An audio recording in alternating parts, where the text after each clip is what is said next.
Hey, Cornerstone. My name is Nicole Hahn, and I have the opportunity to share with you what God is teaching me and has taught me through community and fellowship with one another. And I have seen in these 100 days, looking back on His Word, what He calls us to, and how crucial it is for us to live life with one another, and why He calls us to that. And something that really has stood out to me is really when I was reading, doing the reading plan, but then also doing my own reading and studying in Hebrews. um, I I love Hebrews for the fact that it's really a letter of how to hold fast, how to keep the faith, and what and how to do that. And in Hebrews 10, in the ESV, it says, "And let us consider how to stir one another on to love and good works, encouraging one another as the day draws near." And I love I love the ESV, but then reading the Message, I want to read how the Message describes that same verse. It says, "So let's do it, full of belief, confident that we're presentable inside and out. Let's keep a firm grip on the promises that keep us going. He always keeps His word. Let's see how inventive," I love the word inventive here, "we can be in encouraging love and helping out, not avoiding worship together, but especially as we see the big day approaching."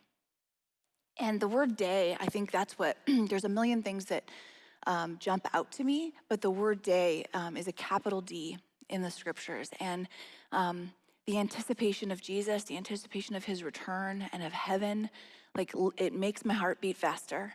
And for a good majority of my life, and especially my adult life, I have lived with this thought of being one day closer. That today, the beats in my heart, the air in my lungs, I am one day closer to being with Him. And my dad always still says, today would be a great day for Jesus to come back. And I have to be careful because it's easy for us, especially in today's climate and everything going on, for us to go like, I just want heaven. I just want to go home. And yes, absolutely, that's not a bad thing, but it's the intention behind it that I want to feel like my life and what I'm doing, and the choices that I'm making on a daily basis is this anticipation to be living and breathing and in community with others, in our actions, and on a day-to-day basis that is preparing ourselves for Jesus' return. That whatever we're doing in that day, that we can say, I would be so pleased if Jesus returned right now.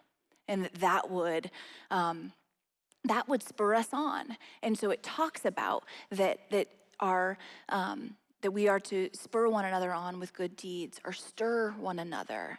Another way to put it is to prompt each other. And so I think about that and what that looks like. And in my community group, I have literally watched through different seasons of life, how that has played out, and how we have literally been able to be to live out that scripture, to stir one another. Something like VBS, which started with a couple of us being involved, has this ripple effect of everybody having a different role, whether it's construction, or it's teaching, or it's the creative side, or it's the way behind the scenes that no one knows that they were a part of, but the infectious nature of living life together and being in step with what He's called us to is unlike anything else.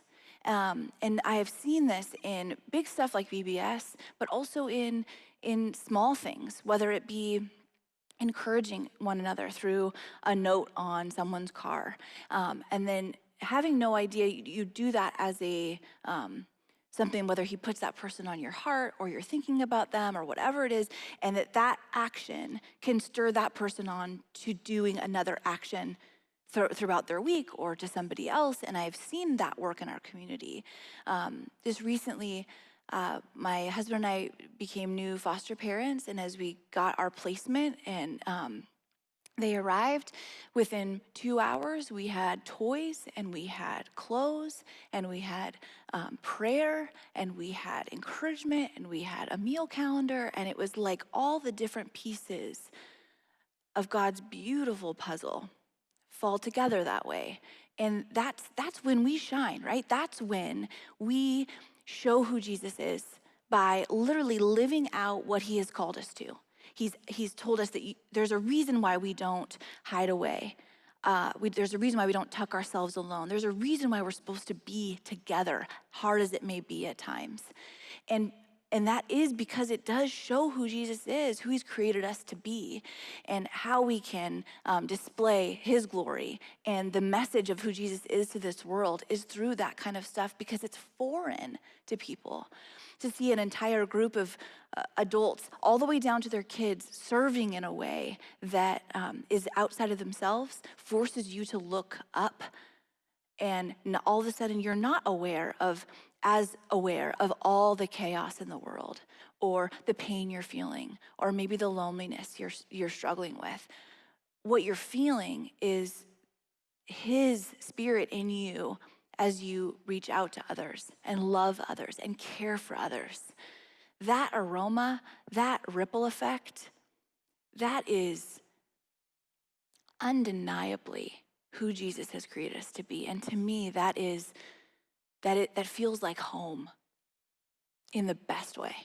So I just want to encourage you to live life with the thought of being one day closer, and how you can stir or spur or prompt others to good works and deeds as the capital D day approaches. Thank you so much. Have a wonderful day.